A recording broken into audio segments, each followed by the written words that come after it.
Ayan po, dito na kami sa may Evia. Papunta tayo ngayon sa Susana Heights. Meron po kaming i-rescue na Grand Starex. Tumirik daw po sa ano. Tumirik sa may Susana Heights. Salamat po sa nag-recommend sa Harold Car Aircon na re-rescuehin yung friend yata niya yun, taga Batangas pa po. Salamat kay Ma'am Allen, taga Sukat Paranaque po siya. Ni-refer niya po yung ating mekaniko para siya yung mag-rescue. Galing pa po kasing Batangas daw eh.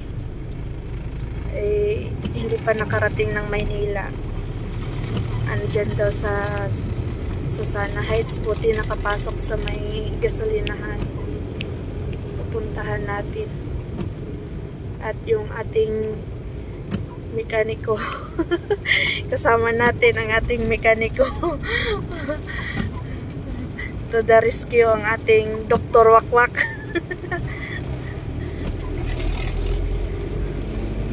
Bahalag, umuulan. Umuulan pa naman. Makaligo talaga yung ating mekaniko ngayon. Papasok na kami sa MCX.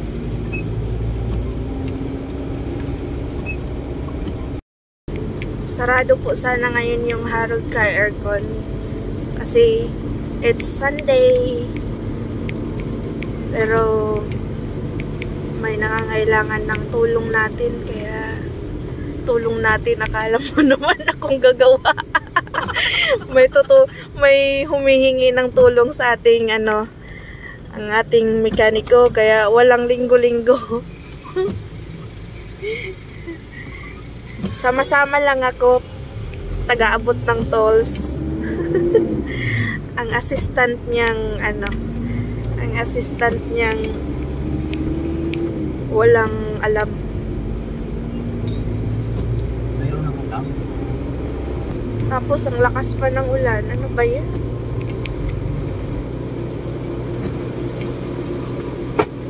Lakas ng ulan, mga sano-sana. Ito nga ang sira. Mabuti na lang naka tayo ng sasakyan. Ayan wala sanang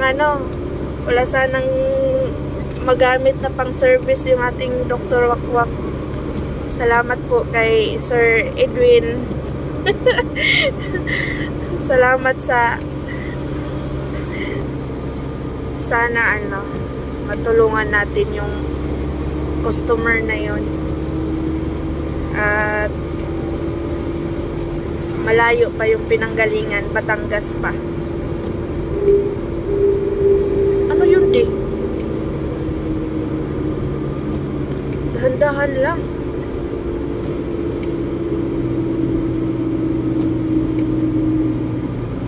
Nakatakot naman. Baka yung umuugong sa gulong.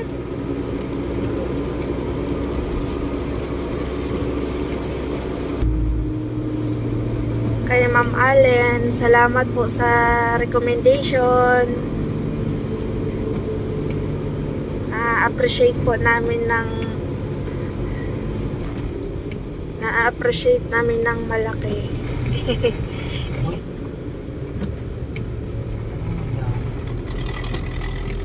Baka mamaya mali ka na ng pinasukan.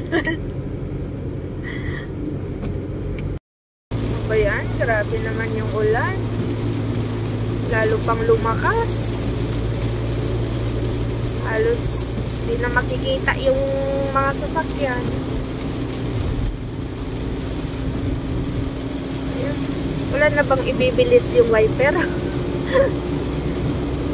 Yan na yung mabilis niya. Dahan-dahan lang tayo. Yan.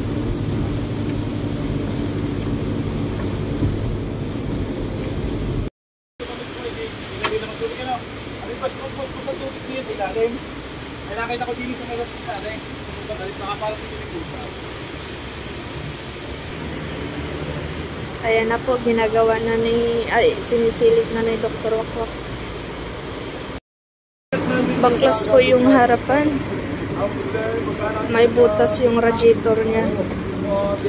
Nakiusap po yung may-ari kung pwede bang lagyan na lang ng epoxy daw para makatakbo lang sila. Kaya pinaklas ng ating mekaniko ang harapan.